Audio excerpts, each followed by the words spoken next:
Donald Trump isn't on Twitter, you know that. He's also not on things like Parler. In our pre-show today, we talked about that.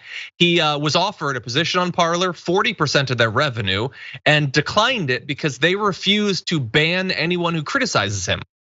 He would only join it if they canceled everyone who was mean to him. Bear that in mind as we talk about this breaking news. The fact that his team has launched a new social media platform called Getter, which obviously sounds like Twitter because it's just copying Twitter. It's just going to be a sad right-wing Twitter. Let's see, it's a non-bias social network for people all over the world. I don't understand why no one can say non-biased. I don't understand it, but that's what they say on the App Store.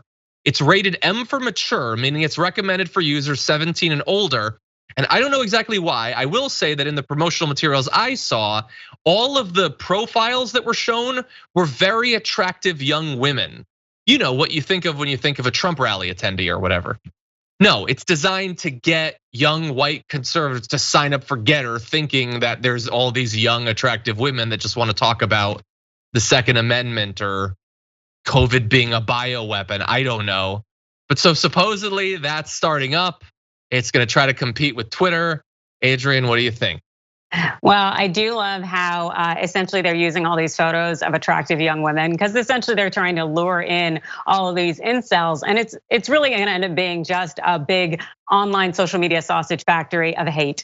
And so it's kind of like, great, if you want to go full depth 4chan but put a Trump on it, sure, that sounds like a good way to go. I do not think it's going to rival Twitter in any way. I wouldn't be surprised if it gets dropped by Apple and other outlets such as Parler did. But it's like Trump is going to Trump. He really is. Yeah, look, so they're saying it's going to fight cancel culture. Again, stupid narrative. They love canceling people. Gwen Berry literally has to be taken out of the Olympics because she turned her back on a flag. These are the people that hate cancel culture. Okay, so it defends free speech, stops cancel culture, creates a true marketplace of ideas. Okay, so Parler, which was designed to do literally the exact same thing, rampantly banned leftists, like trying to clear it out because the right wingers couldn't take it. They say they want it to be an opening marketplace of ideas. They don't. They want it to be a safe space for right-wing ideas. That's all they want. And eventually they had to start banning people who were advocating for violence and crimes and terrorism. So when that happens on Getter, which it definitely is going to, because that's who they're trying to appeal to, what are they gonna do? Are they going to cancel those accounts or are they gonna leave them in and likely, like Parler, as Adrienne pointed out, get pulled from app stores? Getter, you better prepare for this because it's only like a month away. If you're actually lucky enough to get people to sign on, and if this doesn't get immediately canceled like Trump's blog was, you're going to have that issue. So what are you going to do when people are spreading COVID misinformation and they're advocating for the murder of their political rivals? Are you gonna leave those accounts up or not? Adrienne, what path do you think they're gonna take? Oh, I think they're probably going to leave the accounts up and try to fight it in some way. I do think that this is essentially going to create a new department in like the FBI. So they're going to have to be monitoring everything that goes on here.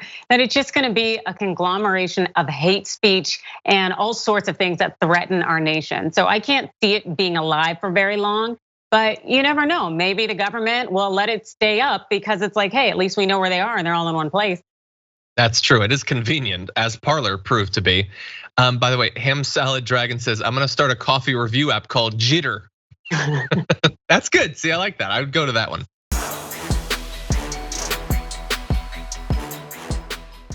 Check out the Damage Report podcast each day, wherever you get your podcasts, whether Pocket Casts or Stitcher or iTunes.